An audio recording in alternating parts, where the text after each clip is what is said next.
Днес ще разглеждаме аксиоматиката на Зелка Французин и що е то естествено число. Защо ни трябват тия аксиоми? Накратко с тях дефинираме конкретно какво е множество, след което дефинираме и всичко останало в Вселената. Що е то множество? Накратко, разхвърлена съвкупност от неща, като неща са други множества. Обозначаваме по този начин с къдрави скоби. Сега почваме с аксиомите и съответно желая да забравите всичко, което знаете до сега за какво е това нещо като цяло, концепцията за каквото и да е. Първата аксиома за обемност.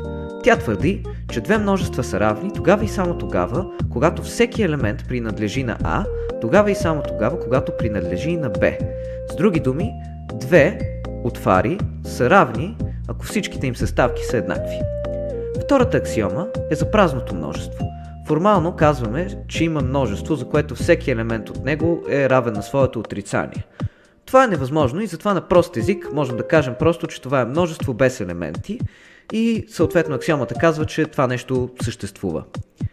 Бележим по следния начин и визуализирано изглежда горе-долу по този начин. Аксиома 3 за отделимост. Тя казва, че ако имаме едно множество А и някакво свойство, то можем да извадим елементите от А с това свойство и от тях да формираме ново множество. На практика аксиомата ни казва, че подмножествата също са множества. От предната аксиома можем да получим сечение и разлика, като използваме множеството А и съответно свойствата принадлежи и не принадлежи на Б. По този начин обаче не можем да получим обединение, защото обединението не е подмножество на нито А, нито Б. Освен това има едно нещо такова, наречено сечение на едно единствено множество, сечение на множество. Това е множеството от всички общи елементи на елементите на А. Него го получаваме като дефинираме свойството пси от Хикс, дефинирано като за всеки Y, който е елемент на А, Хикс принадлежи на Y. И отделяме елементите с това свойство от произволно подмножество на А. Ако искате, спрете тук видеото и разгледайте как е написано в презентацията и разгледайте и примера. Аксиома 4 за чифта казва, че за две множества А и Б съществува множество с два елемента А и Б. Наричаме го чифт и изглежда по този начин. Ако двете множества са равни, бележим по този начин и наричаме синглетон на множеството А. Важно нещо, чифтът не е обединение на двете множества. То е множеството с два елемента, които два елемента са А и Б. Може да видите тук как се различават. И последно нещо, сечението на един чифт по дефиниция е общите елементи на елементите на множеството. Но елементите на това множество са А и Б, съответно сечението на чифта е сечението на двете множества А и Б. Аксиома 5 е за обединението, вече дефинирано обединение. Малко е завъртяно обаче. Дефинираме обединение на едно множество, което аналогично на сечението на множество е обединението на всички елементи на елементите на това множество. И като преди обединение на чифт ни дава обединение на две множества в чифта. Малко завъртяно, но не е твърде сложно да се разбере. Тук сега дефинираме наредената двойка. Това е множество, което изглежда по този начин, където вече имаме подредба. И наредената двойка АБ не е равна на наредената двойка БА. Аналогично можем да получим наредени енорки, като ги разложим на наредени двойки. Аксиома 6 за степенното множество е сравнително проста. Тя казва, че за едно множество А можем да формираме множество от всички негови подмножества. Бележим по този начин и можем да видим тук един пример. Последното преди почивката дефинираме наследник на Хикс, което е Хикс обединено с синглетон от Хикс. Тук е показано как го използваме върху празното множество. Съвпадение? Тези множества концептуално са естествените числа. Празното множество е 0, неговия наследник е 1, наследника на 1 е 2 и така нататък. Ще разгледаме какво точно са естествените числа и тяхното множество след една бърза почивка, така че отидете да си проветрите мозъка, защото става гадно. Изпушихте ли една цигара? Супер! Дефинираме индуктивно множество. Това е множество, което съдържа празното множество и за всеки свой елемент Хикс, неговият наследник също принадлежи на множеството.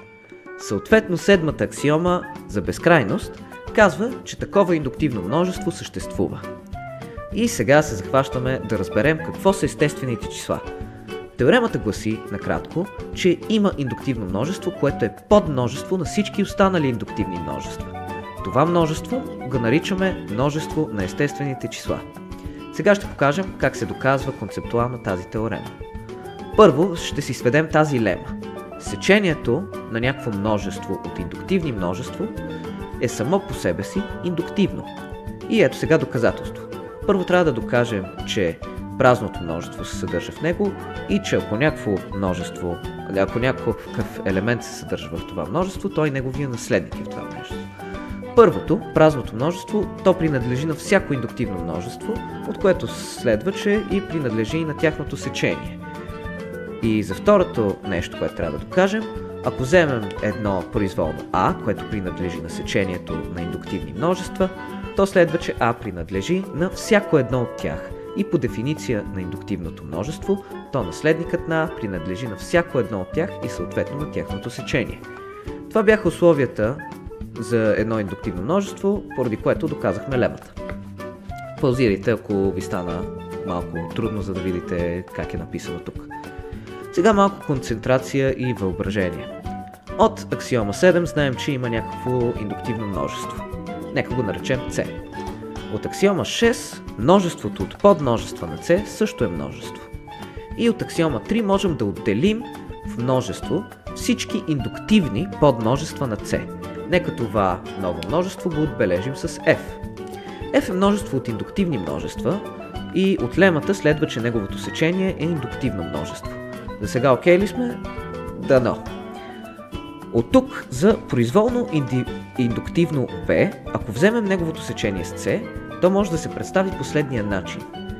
Чифтът от B и C е множество от индуктивни множества, поради което сечението на B и C е индуктивно. Това сечение обаче е и подмножество на C, от което следва, че сечението на B и C е елемент на F.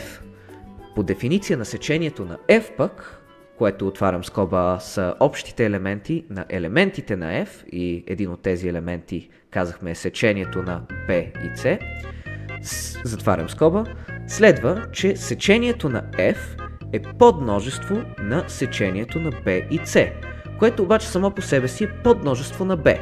И сега доказахме, че сечението на F е подмножество на индуктивното B, където индуктивното B е произволно индуктивно. И съответно намерихме търсеното индуктивно множество, което е подмножество на всички останали. И това множество се оказва, че ни е всъщност множеството от естествените числа, което бележим с n. Така, преди втората почивка, само набързо да спомена дефиницията за математическа индукция. Любимият ни начин да доказваме някакви неща в дискретната математика. Йипи! Ако едно свойство е изпълнено за празното множество и от това, че свойството е изпълнено за n, следва, че е изпълнено за наследника на n, можем да кажем, че това свойство е изпълнено за всички естествени числа. Това го доказваме, като вземем подмножеството p от естествени числа, за които е изпълнено това свойство, показваме, че p е индуктивно и от дефиницията на естествените числа следва, че n е подмножество на p, обаче и p е подмножество на n и съответно двете са равни. И съответно свойството е изпълнено за всички естествени числа. Мозъците са изпържени, така че отидете да си ги проветрите с една цигара и се върнете, за да покажем как тези пичове се сравняват. Окей, върнали сте се, кеф. Дано цигарата да е успокоила нервите. Сега ще докажем, че за две естествени числа n и m, само едно от следните три е вярно. n принадлежи на m, n е равно на m, или m принадлежи на n. Ще се превърна в... да не казвам какво, ако трябва да казвам n и m по този начин. В контекста това всъщност са еквивалентно на по-малко, равно и по-голямо за естествените числа, като сравняване. По пътя ще докажем и доста полезни неща, които е добре да си ги запомните за естествените числа. Първото твърдение казва, че ако m принадлежи на което и да е естествено число, то m също е естествено число и m е подмножество на n. Това се доказва с индукция по n за това свойство. Става сравнително лесно, може да се види в записките как е направено. Твърдение 2 пък казва, че едно естествено число не принадлежи на себе си. Отново се доказва с индукция. От предните две можем да покажем, че не повече от едно от сравненията са изпълнени едновременно.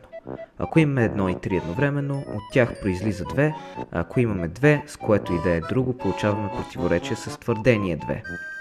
Твърдение 3 ни казва, че всяко естествено число или е празното множество, или е наследник на някое друго естествено число. Това отново се доказва с индукция. Накрая твърдение 4 ни казва, че поне едно от сравненията е изпълнено за две естествени числа. Неговото доказателство е една идея по-тегаво, защото имаме две вложени индукции. Вижте как е написано в записките и питайте, ако имате някакви въпроси. От всички тези твърдения и следствия най-накрая доказахме и теоремата чрез твърдение 4 и следствието конкретно. Това беше мъчението за днес. Лека нощ и се пазете от коня.